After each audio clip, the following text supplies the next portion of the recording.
Bienvenue sur la chaîne Happy Mining. C'est avec un grand plaisir qu'on fait cette dernière vidéo de l'année 2022. Année qui a été vraiment très chaotique hein, pour le mining et puis bon pour la situation économique dans le monde en général. Donc on va faire notre petite vidéo encore mensuelle où on va regarder la profitabilité des ASIC et des GPU, voir un peu l'évolution des prix des machines, l'évolution des rentabilités des ASIC et des GPU. Alors avant de commencer la vidéo, je fais une petite pub. On en avait déjà parlé de ce service-là, ça s'appelle GamsGo. Et je pense que ça va vraiment devenir de plus en plus intéressant. Donc il vous propose des abonnements à des plateformes de streaming ou de musique. Hein. Donc par exemple, vous pouvez avoir Netflix pour 3,67 € par mois. Disney Plus pour 2 € par mois, etc. Nous on l'utilise ce service-là, ça marche bien, il n'y a aucun souci. Donc vous payez, voilà, vous payez pour 6 mois, 1 an d'un coup, et puis vous recevez un login password, et puis vous pouvez accéder au compte. Surtout sur Netflix, ça peut devenir intéressant parce qu'ils ont annoncé qu'ils allaient être beaucoup plus restrictifs sur les comptes partagés. Donc si vous partagez votre compte Netflix avec, d'autres personnes de la famille ou des amis, ils vont vous faire payer plus cher l'abonnement. Et je crois qu'ils ont annoncé des abonnements à 16 ou 18 € par mois. Voilà. Donc là, voilà, donc 3,67 € par mois pour Netflix, c'est cadeau. Voilà, vous avez pas mal d'autres, vous avez pas mal de choses. Vous avez l'IPTV Pro, vous avez des milliers de chaînes. Voilà, pour 6,50 € par mois, vous avez toutes les chaînes du monde. Donc ça marche bien. Et donc du coup, en description dans la vidéo, il y a un petit lien d'affiliation. Ça nous fait un petit bonus pour supporter la chaîne. Voilà, si vous êtes intéressé, n'hésitez pas à regarder ça. Ça s'appelle GamsGo. Voilà. Donc on va pouvoir reprendre la vidéo. Donc on va commencer d'abord par les ASIC. Donc d'ailleurs il y a What2Mine qui a publié une nouvelle page qui permet de comparer les rentabilités sur les ASIC. Donc on retrouve actuellement dans le top toujours les ASIC, les fameux KA3 qui va sortir bientôt, donc qui permet de miner du Cadena. On a le K7 aussi pareil qui vient de sortir et qui sera vraiment disponible en janvier. Donc lui c'est pour miner du CKB, le Nervos Network. On a encore sur le podium le L7, hein, donc tout ça c'est des mineurs de chez Bitmain. Ils savent faire vraiment des machines très efficientes, mais bon, par contre elles font du bruit. Hein. Elles sont assez bruyantes. Voilà, donc on a le L7, c'est pour miner du Dogecoin et du Litecoin, entre autres. Voilà. Il y a un petit nouveau qui sort là, c'est le HS3. Qui permettra de miner l'algorithme N-check. Et la crypto, c'est le HNS. Alors honnêtement, je sais pas, je connais pas cette crypto là. Voilà, mais en tout cas, il va sortir. Et après, on retrouve chez Jasminer, ils vont sortir donc toujours pour miner de tout ce qui est ETH, ETC, TW, etc. Donc ils vont sortir un nouveau Jasminer, le X16Q. C'est une bête de course hein, qui va permettre de miner à 1,8 GH par seconde avec une consommation de seulement 630 watts. Voilà, donc je pense que c'est encore un mineur qui est fait pour être un peu plus domestique, qui va pas faire trop de bruit. Voilà, donc il a été annoncé, mais il n'est pas encore vraiment disponible. Hein. Voilà. Il y a déjà le X chez Jasminer, le X4Q qui est à 1 GH pour moins de 500 watts, qui lui est déjà disponible. Voilà. Alors après au niveau de l'évolution des prix, bon, faudra comparer un petit peu aussi par rapport à la vidéo du mois de novembre. En tout cas, nous on a constaté encore une baisse de prix sur la plupart des modèles. Donc là on est vraiment sur des prix un peu jamais vus. Mais bon, ça s'explique aussi par la rentabilité actuelle, hein, forcément. Donc dans notre petit tableau, pour rappel, on a une première partie avec des mineurs pour miner du BTC. Ensuite, on a le fameux KA3 pour miner du Cadena, le L7 pour miner du LTC Dogecoin. On a le GT Miner V66 600 MHz pour miner de l'ETC, ETW. Donc on a retenu celui-ci qui est pour nous le meilleur rapport prix prix consommation, hash rate, actuellement pour miner de l'ETC et OTH. Et puis il y a le K7 qui, pour miner du CKB, voilà, qui est disponible à la vente, mais qui n'est pas encore voilà, qui est pas encore été livré. Voilà, donc c'est un peu ceux-là qu'on va regarder. Donc on va partir sur un prix d'électricité à 10 centimes le kilowattheure. Donc c'est en dessous de ce que paye un particulier en France. Mais c'est à peu près dans un truc moyen. Donc on va faire plusieurs hypothèses. On va partir sur le classique 10 centimes. Donc, pour le minage BTC, donc au niveau déjà du prix des ASIC, hein, comme j'ai dit, ça a encore baissé. Le plus intéressant, ça semble être le S19 Pro 100 TH. Il est hors taxe, il est à 2000 euros. Et donc en fait, si on le compare par rapport aux autres, surtout par rapport au S19 XP 141, qui est le dernière génération, donc il consomme pareil, mais il a 41 TH de plus que l'autre. Mais le prix, voilà, le prix proportionnellement est vachement plus élevé, quoi. On est sur presque le triple. Donc forcément sur le ROI, ça va se voir. Voilà, donc du coup, en termes de profitabilité, bon bah si on prend le fameux ce 100 TH au prix de 10 centimes, on est actuellement au cours du Bitcoin à 15 600 euros. On est en négatif. En fait, à 10 centimes, en gros, à 10 centimes le kilowattheure, vous perdez en fait. Donc vaut mieux acheter du Bitcoin. Après, sur le plus long terme, sur un Bitcoin qui retourne à 50% de son ATH, donc on va dire à peu près un Bitcoin à 28 000 euros, vous êtes sur 22 mois, un peu moins de 2 ans. Et sur un ATH, donc un Bitcoin, nous on a noté à peu près 56 000 euros, on est sur un ROI de 5 mois. Voilà. Pour les autres, bon bah ça va être pas si éloigné de ça, hein. Sur l'ATH on est à peu près similaire, on est entre 5 et 10 mois, sur les autres on est autour de 2 ans, 2 ans et demi. Voilà, mais actuellement ils sont tous dans le négatif, sauf le 141 parce que bon bah il est un peu plus optimisé au niveau de la consommation. Voilà. Si on prend ensuite donc on va prendre le KA3. Donc lui c'est le mineur avec le K7, c'est les deux qui sont les plus rentables actuellement, ça n'a pas changé. Du coup le prix du KA3 a baissé un petit peu, mais en hors taxe, donc on est à 8800 euros quand même, hein. On est sur un ROI actuel de 9 mois. Donc c'est vraiment bien. Par contre ça reste virtuel. C'est-à-dire que le KA3 n'a pas encore été livré nulle part dans le monde. Donc la difficulté de minage sur le KA3, sur le Kadena, pardon, n'a pas encore significativement augmenté. Mais ça va forcément arriver dessus. Donc nous on a déjà fait des commandes du KA3. Ça avait été annoncé à décembre et là on s'est maintenant annoncé à janvier. Donc voilà, pour l'instant ça reste virtuel, hein, celui-ci, donc il est à 9 mois mais ça reste du virtuel. Évidemment voilà, si vous partez sur un 50%, donc l'ATH pour rappel, hein, c'est le prix à peu près le plus haut qu'on a déjà observé lors du dernier bull run. Alors il y a des crêtes, il y a des pics, hein, mais on a pris à peu près, hein, voilà, donc 50% de l'ATH, bon forcément voilà, on est sur des ROI à même pas un mois, quoi. À peine un mois. Voilà, du coup c'est à peu près la même situation. Donc je saute sur le K7, hein, pour miner du CKB, Nervos Network. Lui c'est pareil, il vient de sortir, enfin il vient entre guillemets de sortir, mais il n'est pas encore livré par Bitmain. Donc et ouais, du coup virtuellement, hein, c'est les deux top. Donc lui c'est pareil actuellement, pour le rentabiliser c'est 10 mois, donc c'est vraiment canon. Et voilà, sur un ATH 50% ou sur un ATH, donc le dernier prix observé lors du dernier bull run, on est à 1 mois. C'est pareil, ça reste pour l'instant virtuel parce que cette machine-là n'a pas été encore livrée. Voilà, alors qu'est-ce qui est disponible? On a les deux autres, on a le L7 pour miner du LTC et du Dogecoin. Donc c'est surtout rentable sur le Dogecoin. Donc on a un prix de machine hors taxe à peu près un peu moins de 9000 euros.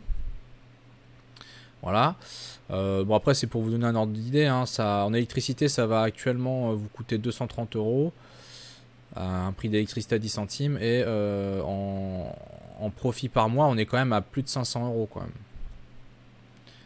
C'est quand même bon, enfin en termes de ce que ça rapporte, c'est quand même assez pas mal, hein, comparé à d'autres machines.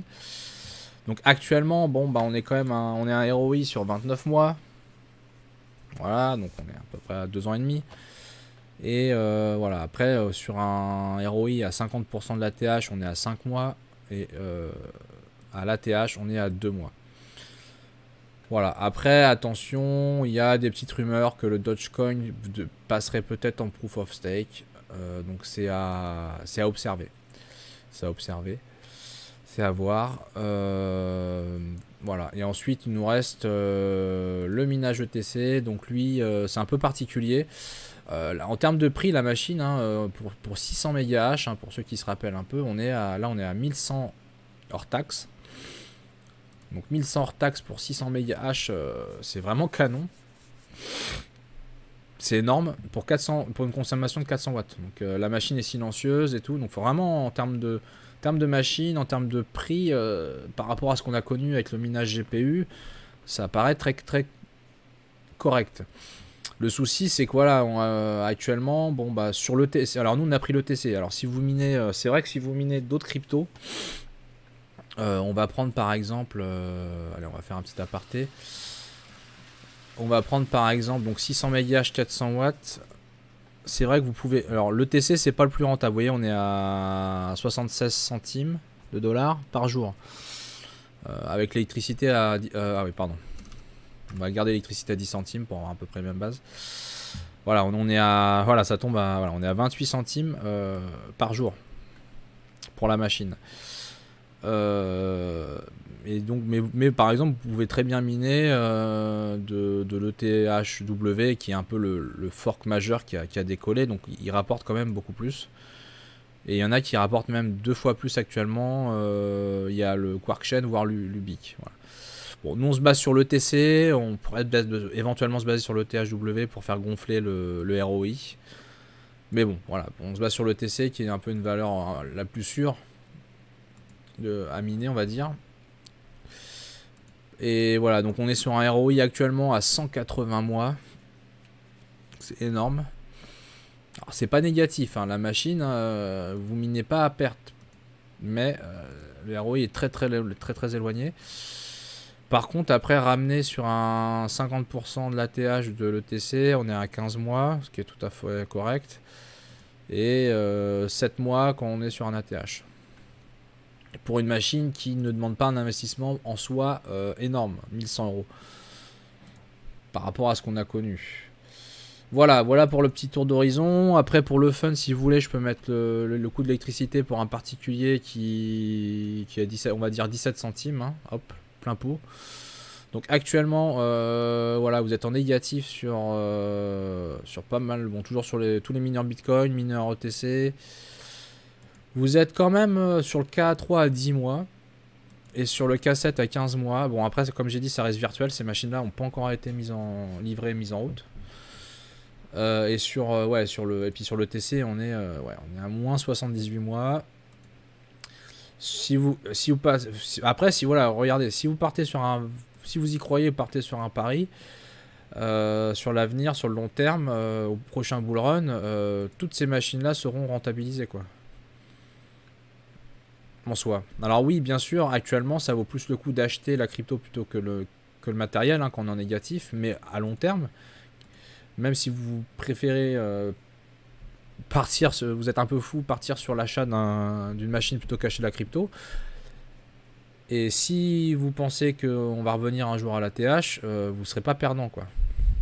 Vous serez même largement gagnant sur certains types de machines. Alors après, attention, comme j'ai dit, pour le commun des mortels, pour les domestiques, ces machines sont très bruyantes, sauf le GT Miner. Voilà, tout le reste, voilà, chez Bitmain, c'est des machines un peu entre guillemets industrielles. Voilà.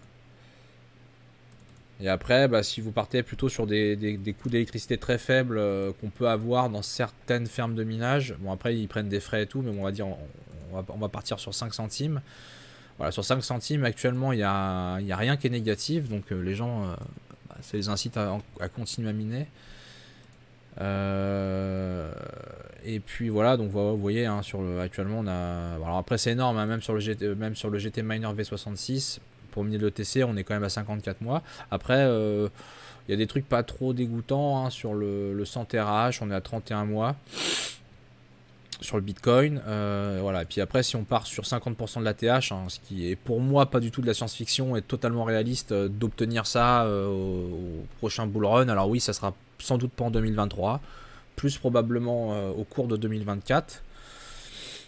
2025 maximum. Voilà, donc là-dessus, en attendant d'accumuler, on est sur des trucs vraiment très très propres à 50% de l'ATH et exceptionnel niveau si on revend à l'ATH, quoi. Voilà, mais bon, pour ça, il faut être à 5 centimes. Mais il y a certaines personnes qui arrivent à obtenir même des coûts comme ça, même en France, avec du solaire, etc. Après, il faut beaucoup de panneaux, hein, avec des machines qui consomment 3000 watts. On va pas se mentir, il faut du panneau. Voilà, mais c'est vrai que c'est un peu dommage parce qu'on a des très belles machines qui ont des prix très très bas par rapport à ce qui était connu, mais c'est pas compensé encore par le cours des cryptos ou la difficulté de minage qui a pas baissé assez. Voilà, ça c'est pour les ASIC. Donc vous comprendrez que pour miner aussi du coup de l'ETC, ETHW, bon maintenant c'est avec des machines comme le GT Miner. C'est mission impossible de miner avec des cartes graphiques, hein. Ça vaut pas le coup, sauf si vous payez pas du tout l'électricité. Enfin, voilà, on a des cas très particuliers. Donc si on part sur le minage GPU, alors en ce moment c'est un peu spécial.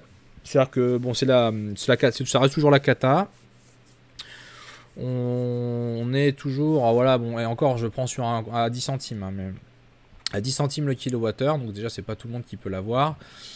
On se retrouve actuellement, vu que tout est un peu en négatif, on se retrouve dans des situations où on a des vieilles cartes graphiques, des GTX 1660 tout court, des 1660 Super, qui se retrouvent, des 3050, qui se retrouvent en haut du classement.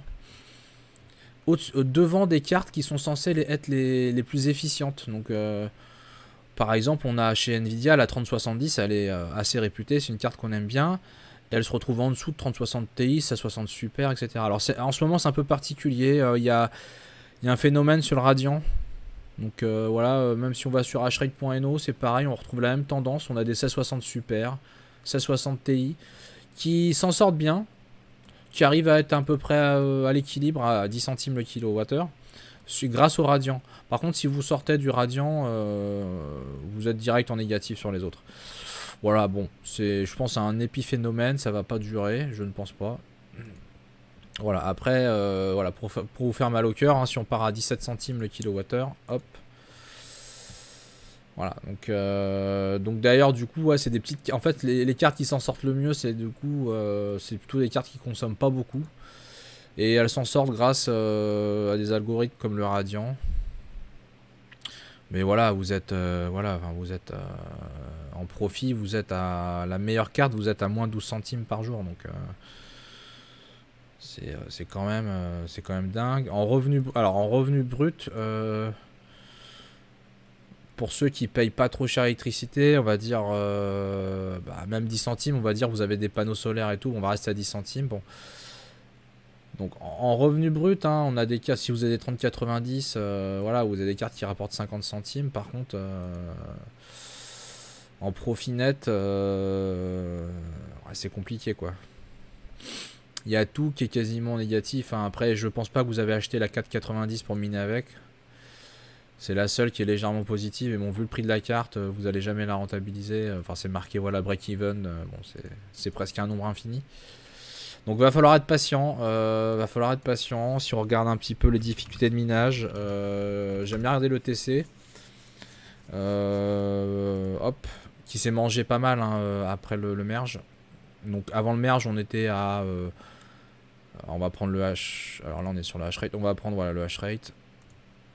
On était à peu près 50 un peu avant le merge. Il s'est mangé vraiment beaucoup, il est monté à plus de 200 et là du coup on redescend, voilà, là ça commence à redescendre tranquillement mais sûrement. On est à 120 TRH, voilà, donc on est à un petit peu plus de x2 par rapport au merge. Et donc là ça commence, voilà, on commence à retomber sur des choses pas mal. Je pense que ça va continuer, hein, il n'y a pas de raison que ça ne continue pas. Si vous prenez le flux par exemple, hop, on va aller voir le flux, le hash rate. C'est pareil, hein, le flux, on est à 6 mégas sol par seconde actuellement. Vous voyez la courbe, hein, donc il s'est bien maintenu, hein, donc il y a eu un gros pump pardon, pendant le merge qui s'est bien maintenu, mais là ça commence à décroître. Ouais. Et donc avant le merge on était à un peu moins de 3. Donc c'est pareil, on est sur un facteur 2, hein, alors qu'on s'était mangé un facteur 3, 4. Sur le Ravencoin, c'était le pire, je crois. Hein, on va regarder, on va finir avec le Ravencoin. Ravencoin difficulty, si on regarde un petit peu. Alors on va prendre le hash rate, bon c'est à peu près la même chose pour regarder, mais voilà, le Ravencoin, là on est à 10 TRH par seconde. On était monté à... on n'arrive pas bien à zoomer avec ce truc là. On était monté à... Ouais, on était monté à 20 quoi. On était à 20, donc là ça a déjà divisé par 2 post-merge. Et on était à... voilà, on n'était même pas 5, on n'était même pas à 5 TRH, on était à 2, 3, allez on va dire 3. Allez 5, voilà, 11 septembre, 5. Avant que ça grimpe, on était à 3, 4 quoi. Donc là c'est monté à 20, c'était énorme. Voilà, donc là ça retombe, hein, ça retombe quand même significativement. Et je pense que ça va continuer en 2023 parce que ça va être encore le problématique. Voilà, mais du coup, ça c'est positif, ça retombe, hein, parce que là ça devenait complètement illogique. Voilà, quand on a des rentabilités totalement négatives, même des gens qui sont à 5 centimes le kilowattheure, franchement, en profit, avec des cartes assez récentes, voilà, on est à 8 centimes, ROI 7500 jours, enfin, voilà quoi, on est à 20 ans. Donc oui, bien sûr, s'il y a des gens qui ont déjà rentabilisé leur matériel, ils peuvent continuer à miner en attendant, mais bon, c'est pas folichon. Donc ouais, ça va continuer à baisser, ça c'est ça qui est positif. Et puis on va voir, moi je suis curieux de voir un peu ce que ça va donner au niveau des ASIC. Les nouveaux modèles qui vont sortir, qui sont actuellement virtuellement les plus rentables de la planète, mais qui sont pas encore disponibles. Donc les difficultés de minage sur le Cadena, je suis très curieux de voir ce que ça va donner au cours du mois de janvier. Voilà. Bon, ils font bien de préciser que ce mineur-là n'est pas disponible et que les calculs sont juste des estimations. Ouais, hein, voilà, donc ça va prendre avec des pincettes. Et du coup, le plus rentable actuellement qui est disponible, c'est le L7. Pour miner du Litecoin, Dogecoin, par exemple. Voilà. Voilà pour la vidéo d'aujourd'hui. Et puis bah n'oubliez pas, si vous êtes intéressé par le service GamesGo, de regarder, puis de cliquer sur le lien dans la description. Et puis bah on vous souhaite de bonnes fêtes de fin d'année. On espère que le monde des cryptos va être un peu plus calme, qu'il n'y ait pas des grosses affaires comme FTX qui nous plombent bien la vie. Et puis on se retrouve l'année prochaine pour de nouvelles aventures. Et puis si vous venez aussi à l'event Cryptoxer le 21 janvier, bah, on pourra se rencontrer. Nous on sera présents. Voilà, donc c'est le 21 janvier à Auxerre. On va laisser aussi en description un lien pour prendre des places. C'est pas cher, hein, c'est 30 € la place. Donc si vous avez l'occasion de venir, il y aura du beau monde, hein, il y aura tous les gros, le gratin des youtubeurs français. Vous aurez Monsieur TK, Jean-Jean, la ferme du mineur, etc. etc. Voilà. Allez, bonnes vacances à vous, enfin en tout cas bonne fête de fin d'année à vous et à bientôt sur la chaîne Happy Mining.